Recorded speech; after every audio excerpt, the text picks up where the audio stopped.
안녕하세요. 사사이 사람 사는 이야기 사연 읽어주는 남자입니다. 오늘 사연입니다. 고등학교 때부터 30년 동안 제일 친한 친구였던 녀석을 흠씬 두들겨 패주고 말았습니다. 이렇게 된 이유는 지금까지 믿었던 친구와 아내에 대한 배신감 때문이죠. 현실의 시공간이 한꺼번에 무너져 내리는 듯한 느낌이네요. 우리는 어디서부터 잘못된 걸까요? 저와 아내는 분명 사랑했고 사이가 좋았는데 어째서 이런 일까지 겪게 되었을까요? 아내를 처음 만난 건 2000년 가을이었습니다. 당시 전 무역업을 하는 중견기업에서 대리로 근무 중이었죠. 큰 키의 호남형이라 주위에 항상 여자가 많았던 저는 그때까지 굳이 결혼을 해야겠다는 생각이 들지 않았죠. 조금만 노력하면 얼마든지 매력적인 여성을 사귀고 육체적인 욕구를 충족할 수 있는데 굳이 한 사람에게 속박당하고 싶지 않았습니다. 하지만 이런 식으로 사는 것에 대해 조금씩 권태감을 느끼기도 했죠. 그러던 차에 저희 부서 막내로 아내가 입사했습니다. 그녀는 상당한 미인이었지만 어색한 화장에 수수한 복장이었죠. 게다가 순진하고 어수룩한 면이 있어서 모던하고 재빠른 스타일의 저와는 맞지 않았죠. 그녀는 일을 할 때도 센스 있게 알아듣고 처리하는 스타일이 아니었습니다. 하나를 알려주면 그 하나만을 제대로 하기 위해 무던히도 애를 쓰곤 했죠. 처음엔 그 모습이 참 답답했네요. 하지만 시간이 갈수록 아내는 어수룩함을 벗어갔죠. 물론 또래의 다른 여자들에 비해서는 그 속도가 매우 느렸지만 입사한 지 3년 정도가 지나자 세련된 커리어 우먼의 모습으로 변하더군요. 그제서야 그녀가 눈에 들어오기 시작했네요. 하지만 그녀는 바람기 있어 보이는 제가 싫었다 했죠. 그녀가 절 밀어낼수록 전 내 것으로 만들어야겠다는 욕심이 커져만 갔습니다. 그녀와 보내는 시간이 많아지면서 그녀에 대해 더 잘 알게 되었죠. 그녀는 계부 밑에서 자랐는데 계부에게 그녀는 탐탁치 않은 존재였다고 합니다. 그녀는 계부의 눈밖에 나지 않기 위해 남들 눈치를 보면서 조심스럽게 행동하는 것이 몸에 배었다 했죠. 실제로 아내는 지금도 남들을 대할 때 조금씩 눈치를 보는 습관이 있습니다.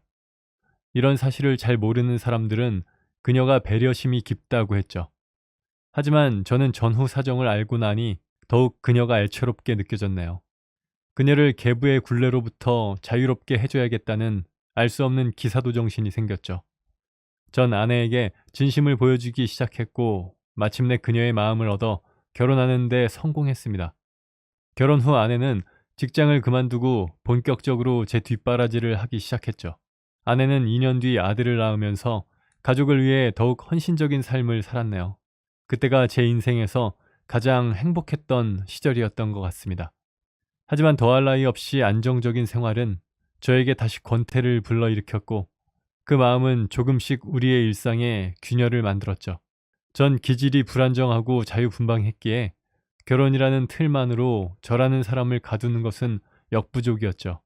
예전처럼 새로운 자극을 찾기 시작했고 처음 아내처럼 회사에 들어온 여직원과 위험한 줄타기를 하기 시작했네요. 그렇다고 해서 그녀들과 육체적인 관계를 갖는다던가 새로운 가정을 꾸린다는 것을 꿈꾼 적은 단 한 번도 없습니다. 단순히 이건 그냥 리프레시다 라고 생각했을 뿐이죠.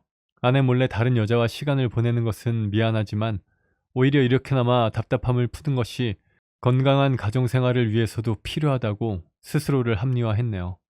하지만 처음 의도와는 다르게 다른 여자들에게 마음과 시간 그리고 돈을 쓸수록 아내로부터 점점 멀어져만 갔습니다.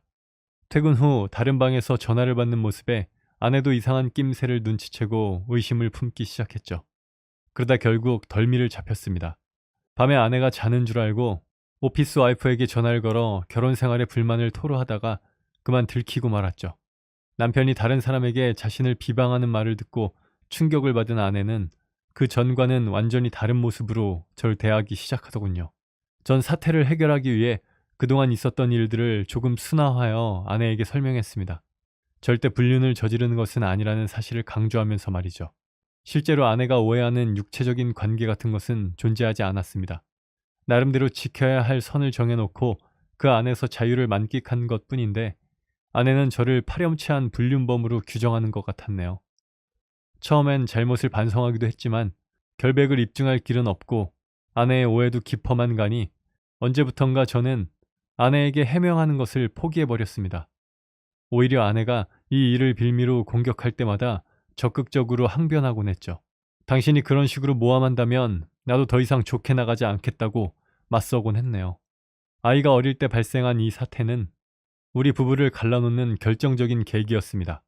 지금 생각해보면 이 일을 깔끔하게 해소하지 않은 것이 불행의 시작이었던 것 같네요. 이후 우리는 그 전에는 전혀 문제되지 않은 일들로 자주 다투기 시작했고, 그러면서 점점 부부 사이는 멀어져 갔습니다.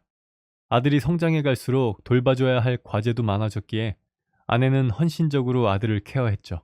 아내는 아들과 가깝게 지냄으로써 저와의 불화를 극복해 나가는 것처럼 보였네요. 저 역시 답답한 집을 벗어나기 위해 새로운 취미를 찾아 나섰죠. 프로스포츠가 열리는 운동장을 자주 찾았고 친구들과 등산을 하거나 혼자 낚시를 떠나기도 했죠. 주말에 육아나 회사 일로부터 벗어나 나만의 시간을 갖는 것은 그 자체로도 힐링이 됐습니다. 하지만 제가 밖에서 보내는 시간이 많아질수록 집에서의 입지는 점점 좁아져만 갔네요. 아들은 무슨 일이 있을 때마다 아내하고만 터놓고 얘기했고 저와는 묻는 말에만 대답하는 수준이었죠. 아내 역시 저에게 아들의 문제나 장래를 상담하기보다는 알아서 처리하는 모습을 보였습니다. 둘은 서로를 의지하며 생활하는 듯 보였고 저는 그들을 겉돈다는 느낌을 지울 수가 없었죠. 이런 불쾌한 감정은 아내와 다투는 기폭제가 되기도 했네요. 그러던 중 결국 큰일이 터지고야 말았습니다. 판도라의 상자가 열리는 듯한 충격적인 사실을 알게 된 것이죠. 일주일 전 여느 때와 다름없이 집에서 홀대받고 있다는 푸념을 아내에게 늘어놓았습니다. 아내 역시 평소와 같이 제 말을 조목조목 반박하면서 언쟁이 시작되었죠. 전 엄마에게 의존하는 중학생 아들의 모습이 전혀 사내답지 않으니 아들을 좀 풀어주라고 했고, 아내는 아들에게는 전혀 문제가 없다고 하며 하루 종일 아들 뒷바라지하는 것은 자신에게 정말 행복한 일이고 더러운 짓이나 하고 다닌 남편의 과거를 잊는데도 도움이 되니 제발 자신에게 이래라 저래라 하지 말라고 소리쳤습니다. 전 그 말에 너무 화가 나 아내에게 손찌검을 하고 말았네요. 돌발적인 상황에 우리 가족 모두는 충격에 빠졌습니다. 저 역시 어쩔 줄 모르며 아내에게 용서를 빌었죠. 이건 정말 아니라는 생각에 무릎까지 꿇고 빌고 또 빌었네요. 하지만 아내는 충격을 이기지 못하고 방으로 들어가 버렸습니다. 그 뒤로 저와는 어떤 말도 섞으려 하지 않았죠. 일주일 동안 난 온갖 방법을 동원하여 아내의 마음을 돌리기 위해 애썼네요. 평소에는 하지 않던 선물도 사서 들어갔고 집안일도 조금씩 도왔지만 아내는 마음을 풀 생각이 전혀 없어 보였죠. 그렇게 일주일 동안의 노력은 결국 수포로 돌아갔네요. 전 답답한 마음에 오랜 친구인 영식이를 만나 술 한잔 하기로 했습니다. 영식이는 제 고등학교 친구로 아내와의 첫 만남부터 우리의 가정사를 꿰뚫고 있는 유일한 친구였죠. 초조한 마음에 약속 시간보다 10분이나 일찍 도착했는데 녀석은 미리 와서 자리를 잡고 있었습니다. 제 마음이 무거워서인지 몰라도 녀석의 얼굴이 평소보다 굳어 보였네요. 우리는 만나자마자 안주가 나오기도 전에 소맥을 연거푸 3잔씩 들이켰습니다. 술이 들어가니 말이 술술 나오기 시작했죠. 지금까지 영식이에게 단편적으로 우리 부부의 일을 얘기한 적은 있지만 오늘처럼 장황하게 늘어놓은 적은 처음이었습니다. 전 일주일 전 아내를 손찌검한 일까지 모두 털어놓았죠. 가슴을 괴롭히던 잘못을 꺼내놓으니 어딘가 편안해지는 느낌이 들었네요. 그런데 의외로 영식이는 큰 반응을 보이지 않았죠. 되려 머릿속으로 뭔가를 정리하는 듯한 눈치였습니다. 앞으로 어떻게 해야겠냐는 제 질문에 영식이는 낮고 단호한 목소리로 아내를 그만 괴롭히라고 하더군요. 이상하게도 녀석은 저와 아내 사이에 있었던 모든 일들을 이미 알고 있는 눈치였습니다. 어떻게 네가 이 모든 사실을 알고 있냐는 제 질문에 녀석은 제 아내를 사랑하고 있다고 대답했습니다. 순간 너무 큰 충격을 받아 모든 신체 기능이 중지되는 듯한 기분이 들었네요. 5초가량 정적이 흐른 후 전 영식이에게 지금 무슨 말을 하고 있냐고 다그쳐 물었습니다. 녀석은 술잔을 비우고 자초지종을 설명하기 시작하더군요. 우리가 결혼한 후 언제부터인가 아내로부터 연락이 왔다고 합니다. 아내는 누구한테 이런 얘기를 털어놔야 할지 몰라서 제 제일 친한 친구인 영식이에게 전화를 걸었다고 했죠. 녀석은 아내를 위로해 주려는 마음에 함께 제 흉을 보기 시작했다더군요. 처음엔 가벼운 위로의 마음이었고 얼마쯤 시간이 흐르면 저에게 모두 말해줄 생각이었다 합니다. 그러던 어느 날 아내가 전화를 걸어 제가 바람 피우는 것 같다고 이야기하며 엉엉 울었다고 하네요. 도저히 전화로는 진정이 안 되는 상황이라 밖으로 나오라 했답니다. 가볍게 저녁을 먹으면서 얘기를 들으며 위로해줄 생각이었다고요. 마침 그날이 주말이라 전 지방으로 낚시를 떠난 상태였고 아들은 방학이라 잠시 지방에 있는 처갓집에 간 상태였습니다. 그렇게 가볍게 저녁을 먹다가 둘은 2차를 갖고 거기서 그만 사단이 나고야 말았죠. 녀석은 다음날 아침 옆에 누워있는 아내를 보고 전날 어떤 일이 벌어졌는지 알아차릴 수 있었다네요. 실수했다는 사실을 깨닫고 저에 대한 죄책감에 저와 아내와의 연을 끊어야겠다고까지 다짐했다고 합니다. 실제로 그 즈음 녀석은 갑자기 해외 발령을 받아 홍콩으로 근무지를 옮겼었죠. 인사도 없이 황급하게 출국한 녀석에게 서운하면서도 싱글이다 보니 선택의 폭이 넓어 부럽다는 생각을 한 것이 얼핏 기억나더군요. 하지만 홍콩으로 나간 녀석은 조금 시간이 지나자 제 외도를 의심하고 있던 아내가 걱정되었고 조심스레 아내에게 메시지를 보냈다 합니다. 아내는 그런 녀석과 제 이야기를 핑계로 이제껏 연락을 주고받아 온 것이죠. 녀석이 아내만의 대나무 숲이었다고 하면 될까요? 아내와 연락이 지속될수록 영식인 아내에게 마음을 품게 되었다더군요. 처음엔 동정과 위로로 시작했지만 그 마음이 점점 사랑으로 변해가더랍니다. 그러니 그동안 한국에 다녀가면서도 저를 피했던 것이죠. 전 그런 것도 모르고 저를 피하는 것 같은 녀석에게 서운해하기만 했네요. 녀석은 제일 친한 친구를 속이고 있다는 죄책감에 괴롭다가도 아내를 홀대하는 제 모습에 분노를 느꼈다 합니다. 전 그 순간 너무 큰 충격을 받아 영식이가 떠드는 대로 그냥 듣고만 있었네요. 과연 이것이 현실인지도 의심스러운 상태였고 마치 악몽을 꾸고 있는 듯했죠. 정말 아내가 이렇게 내 뒤통수를 칠 줄은 꿈에도 생각 못했습니다. 저에게 아내는 그저 아들을 위해 살아가는 존재라고만 생각했죠. 영식이가 진실을 모두 털어놓고 충격에 빠진 저를 버려둔 채 술집을 빠져나갈 때까지도 다리에 힘이 풀려 일어날 수가 없었네요. 그날 녀석이 먼저 자리를 뜨고 난 뒤 전 한참 동안 그곳에 앉아 생각했습니다. 나와 아내는 어디서부터 잘못된 걸까? 아내는 어떻게 내 친구와 잠자리를 가질 수 있었을까? 저 녀석은 어쩌자고 아내에게 다시 연락을 했으며 나에게 이 기막힌 사실을 털어놓았을까? 과연 둘이 한 번만 잤다는 게 사실일까? 온갖 생각으로 괴로움에 몸부림을 쳤죠. 그렇게 며칠이 지났습니다. 생각을 정리한 저는 영식이에게 전화를 걸어 만나자고 했죠. 그리고 술 한잔을 한 뒤 녀석을 흠씬 두들겨 팼습니다. 녀석은 아무런 저항 없이 저에게 맞고만 있더군요. 전 제 몸의 기운이 다 빠질 때까지 녀석을 때렸고 늘어져 있는 녀석에게 한마디 던졌습니다. 다시는 우리 가족 앞에 나타나지 마. 네가 무슨 생각을 하더라도 나와 아내는 이 가정을 깰 생각이 없으니까. 애달픈 사랑이라 봤자 가정을 깰 수는 없는 것. 그게 상간남의 최후인 거야. 녀석을 만나기 전 저는 아내와 깊은 대화를 나눴습니다. 영식이가 저에게 해준 말을 이야기하니 아내의 얼굴이 굳더군요. 전 아내에게 내가 그동안 당신에게 얼마나 지옥 같은 나날들을 주었는지 깨달았다고 말했습니다. 실제로 영식이의 이야기를 듣고 난 뒤 전 아내에 대한 의심과 저에 대한 자책으로 어마어마한 고통을 받았네요. 아내도 저도 가정을 깰 생각은 추호도 없다는 것을 확인한 뒤 아내는 바로 전화번호를 바꾸었습니다. 그리고 아내와 저는 부부 상담을 받기 시작했죠. 아직 불쑥불쑥 우라가 치밀어 올라올 때도 있지만 아내 역시 같은 시간을 보냈으니 그에 대한 속죄라 생각하고 있네요. 사랑하는 아들을 위해 아내와 서로 반성하는 마음으로 다시 행복한 가정을 만들어 보려 합니다. 30년 지기 친구를 잃었지만 다시 가정을 찾았으니 그것으로 만족해야죠. 이제는 정말 가정을 위해 최선을 다하는 가장이 되겠습니다. 이어지는 두 번째 사연입니다. 올케와 신우 사이는 흔히 고부보다 더 힘든 관계라 하죠. 전 말로만 들었지 전혀 느끼지 못했었네요. 저와 제 신우 사이에는 해당되지 않는 일이었어요. 하지만 이런 일을 직접 겪어보니 제 생각이 얼마나 편협했는지 뼈저리게 깨달았네요. 저와 남편은 결혼 12년 차 40대 부부입니다. 11살 딸 아이 하나와 9살 아들 녀석이 있죠. 남편과는 20대 후반에 소개팅으로 만났네요. 소개팅에 나온 남자는 첫인상이 정말 좋더군요. 수려한 외모는 아니지만 인상 좋고 둥글둥글한 게 마치 곰돌이 같았네요. 그 남자의 선한 인상에 반해 제가 아주 적극적으로 대쉬했죠. 남자는 저의 적극적인 대쉬에 조금 수줍어하기도 했지만 얼마 지나지 않아 결국 우리는 연인이 되었죠. 매사에 둥글둥글하던 남자친구와 1년 정도 연애하는 동안 단 한 번도 싸우지 않았네요. 제가 남자친구에게 어떤 의견을 말하면 대부분 제 의견에 맞춰줬고요. 조금은 수동적으로 보일 수도 있지만 그게 제 남자친구의 매력이었죠. 연애한 지 7개월 정도가 지나자 이렇다 할 프로포즈는 없었지만 은근슬쩍 결혼 의사를 내비치는 남자친구가 귀여웠습니다. 이 남자랑 산다면 평생 행복할 것 같았어요. 결혼을 준비할 때도 둘 다 가진 돈이 넉넉하지 않았음에도 불구하고 행복하기만 했네요. 주변에서 보면 결혼 후 남자가 변하는 경우가 많다는데 제 남편은 결혼 전보다 더 다정한 사람이 되어 있었죠. 시골에 계시는 시부모님 또한 평생 자식들 뒷바라지를 하며 사셨는데도 더 내어주지 못하는 것을 속상해 하시는 분들이셨죠. 우리는 결혼 후 아이 둘을 키우면서까지도 단 한 번도 언성을 높여 싸운 적이 없었습니다. 전 정말 결혼을 잘했다 생각했죠.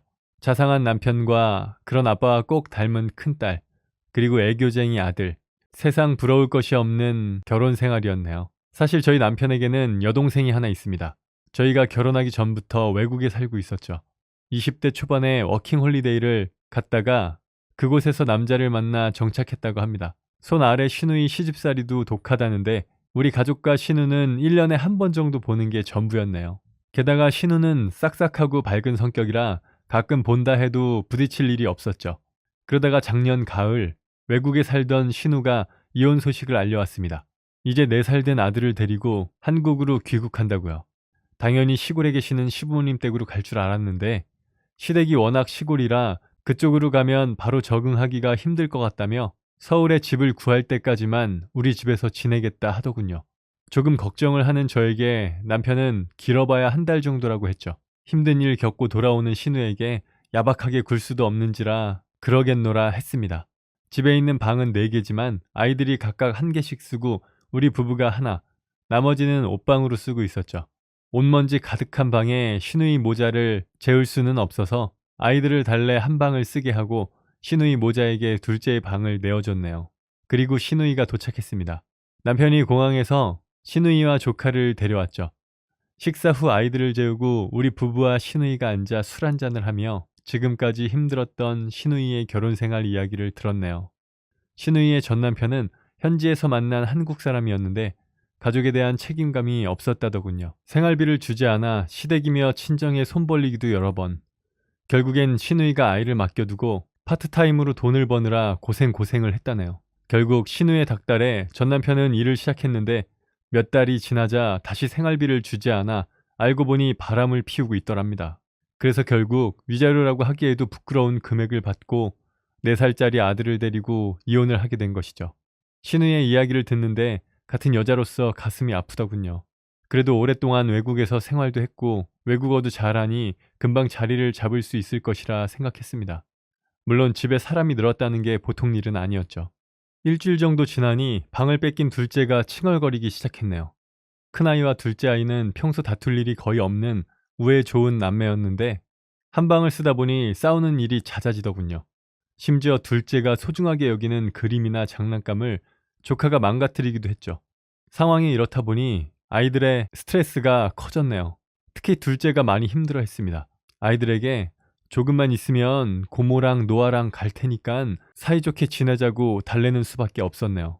그런데 2주일 정도 지나니 시누이가 폭탄 선언을 하더군요. 갑자기 공무원 시험을 준비하겠답니다. 그게 뭐 1, 2년 해서 되는 것도 아니고 일단 직장을 구하고 집을 먼저 구해야 하는 것 아닌가 하는 생각이 들더군요. 신우는 일반 회사나 알바를 하려면 아이를 맡길 곳이 없다면서 공무원이 그런 복지가 좋으니까 육아와 업무 병행이 가능할 거라는 생각이라네요. 틀린 말은 아닌 것 같은데 저는 좀 답답해졌죠. 그럼 우리 집에서 언제 나간다는 소리인 건지 남편에게 물어보라 했네요. 남편이 묻자 신우이는 기왕 신세 지는 거 좀만 더 질게. 엄마 집으로 가면 나 공부하는 거 힘들어. 라고 하더군요. 그렇게 우리 가족 누구와도 상의하지 못한 채 시누이와의 기약 없는 동거 생활이 시작됐습니다. 저도 저지만 아이들의 불만이 점점 많아졌죠. 특히 작은 아들과 시조카가 싸우는 일이 잦아지더군요. 아이들의 싸움이 잦아지면 어른들의 기싸움으로 변질되곤 하죠. 저와 신우도 그렇게 되어갔네요. 그 와중에 신우는 점점 저에게 시누이 짓을 하기 시작했죠. 4살 시조카가 먹을 만한 반찬이 없다고 타박을 했고 집에서 편안한 옷차림으로 살림을 하는 저에게 이러고 있으면 신랑이 도망간다는 소리를 했습니다. 집안일이라도 거들면 나으련만 낮 시간엔 공부를 하겠다고 둘째 방에 틀어박혀 버리거나 애들 때문에 시끄러우니 카페를 가겠다고 나서는 일이 많아졌죠. 결국 혼자 집안일을 하며 애 셋을 돌봐야 했네요. 특히 조카의 에너지는 도저히 당해낼 수가 없더군요. 전 남편에게 신우와 조카 때문에 힘들다고 이야기했고 남편은 신우이와 이야기를 해보겠다 했죠. 하지만 그날 저녁 남편과 신우이가 크게 다투는 것으로 끝났습니다. 신우이는 남편에게 지금 내가 이혼했다고 오빠까지 날 무시하는 거야? 라며 대성통곡을 하더군요. 남편은 동생의 눈물에 마음이 약해졌죠. 돌이켜 생각해보니 남편은 저에게도 아이들에게도 그런 사람이었네요. 다만 지금까지 우리 사이에 악역이라고 칭할 만한 존재가 한 명도 없었기에 이때껏 남편의 우유부단함을 몰랐을 뿐이죠. 남편이 신우이 쪽으로 돌아서자 신우이는 더욱 기고만장해졌습니다. 이제까지 직접 해오던 신우이와 조카의 빨랫감을 당당하게 내놓았고 아이들과 조카가 싸울 때면 아들을 혼내거나 저에게 아니 언니는 애 교육을 어떻게 시키는 거예요? 하며 화를 냈죠. 조카를 집에 두고 친구 만난다며 나가는 일이 늘었고요. 그런 날은 꼭 술을 마시고 늦게 들어왔네요. 그럼 전 아이들의 조카까지 씻기고 재우고 파김치가 되었죠. 신우이가 또 술을 마시고 늦게 들어온 날 엄마를 기다린다며 거실에서 TV를 보던 조카와 덩달아 함께 놀고 있던 아이들을 본 신우는 언니 11시 반까지 애들을 안 재우면 어떻게 해요? 하며 쏘아붙이더군요. 전 신우이에게 말했습니다. 아가씨가 일찍 들어왔으면 노아도 우리 애들도 일찍 잤을 거예요. 그리고 아가씨 앞으로 나갈 때 노아도 데리고 나가요. 우리 가족도 우리만의 시간이 필요하다고요. 지금 아가씨 때문에 다들 힘들어하는 거 안 보여요? 그날 밤 신우이는 남편을 붙잡고 또 대성통곡을 했네요. 그리고 남편은 저에게 자신은 이 일에서 빠질 테니 둘이 해결하라는 멍청한 소리를 하더군요. 남편마저 손을 놓자 아무것도 해결되지 않은 채 신우이와 저의 갈등은 심해져만 갔죠. 그렇게 신우이가 우리 집을 무단 점거한 지 1년이 지났습니다. 그 사이 우리 부부의 분위기가 많이 달라졌다는 것을 느낄 수 있었죠. 우리는 이제 더 이상 서로를 위하고 감싸주는 사이가 아니었습니다. 저는 착하고 순한 줄만 알았던 내 남편이 사실은 우유부단한 머저리라는 것을 알았고 남편은 남편대로 저를 동정심도 없는 냉혈한 정도로 여기는 것 같았죠. 어느 날 남편이 출근한 사이 신우이는 소파에 앉아 TV를 보다가 밀대 걸레질을 하는 저에게 언니는 좋겠어요. 우리 오빠가 벌어다준 돈으로 편하게 먹고 살 수 있어서. 신우이의 비아냥대는 말투에 순간 이성의 끈이 끊어지는 것을 느꼈습니다. 전 그 자리에서 바로 남편에게 전화를 걸었죠.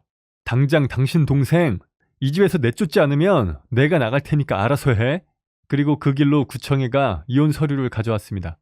제 손에 들린 서류를 보고도 태평하기만 한 신우에게 말했죠. 딸에 이어 아들까지 이혼하니 부모님이 참 좋아하시겠어요. 우리 이혼은 100% 아가씨 때문이에요. 난 아가씨한테 우리 이혼의 책임을 물을 거고요. 위자료 준비해두세요. 그리고 방으로 들어와 짐을 챙겼습니다.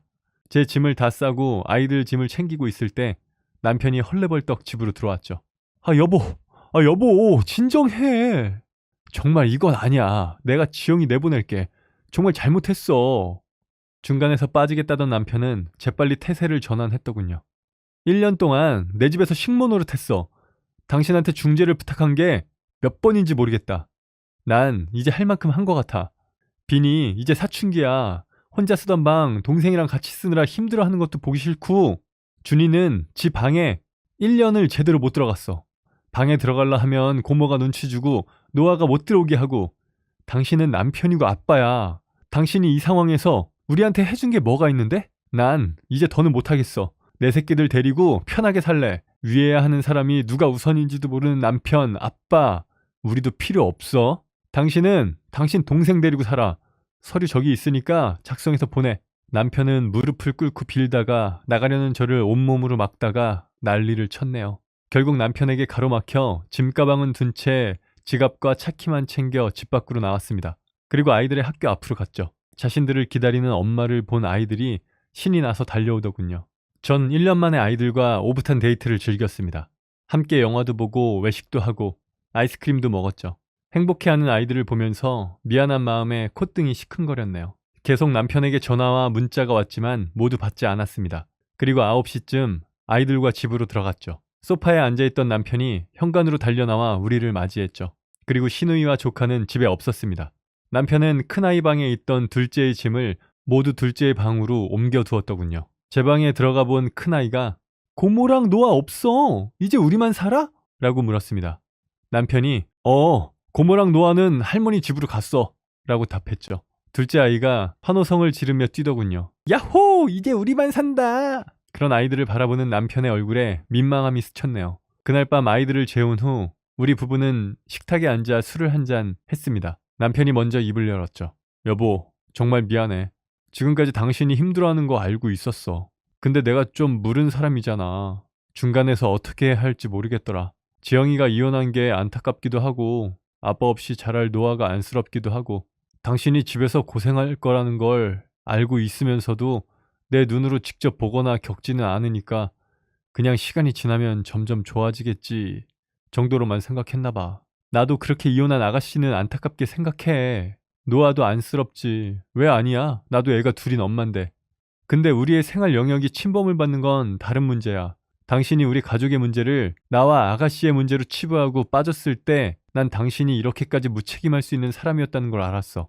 내가 정말 미안해. 빈이랑 준이가 저렇게 좋아하는 것 보니까 내 마음 때문에 다들 너무 오랜 시간 힘들었다는 걸 알겠더라. 이제 내가 정말 잘할게. 그렇게 우리 가정은 평화를 되찾았습니다. 신우이는 결국 시골에 있는 시부모님 댁으로 내려갔다 하네요. 그리고 남편은 지난 1년간 우리 가족이 신우이 때문에 고생한 이야기를 모두 시부모님께 말씀드렸죠. 살뜰한 며느리를 예뻐하시던 시부모님께서는 신우이를 크게 꾸짖으셨다네요. 신우이가 제 욕을 한바탕 했을 수도 있지만 전 신경 쓰지 않으렵니다. 그리고 다음 명절에는 시댁에 가지 않고 오붓하게 가족여행을 가기로 했네요. 이렇게 조금씩 우리 집으로 회복하는 중입니다. 사실 전 아직 남편에게 기분이 다 풀리진 않았어요. 뭔가 이 사람이 어떤 면에서는 굉장히 무능력한 사람이구나 하는 바닥을 본 기분을 지울 수가 없네요. 하지만 다시 잘해나갈 수 있을 것이라 생각합니다. 지금까지 10년 넘게 사랑이 넘치는 우리 집이었으니 말이죠. 남편분들, 시댁과의 갈등은 남편이 부족할 때, 등신일 때 생긴다는 명언을 가슴속 깊이 새겨두시길 바랍니다. 지금까지 제 이야기 들어주셔서 감사합니다.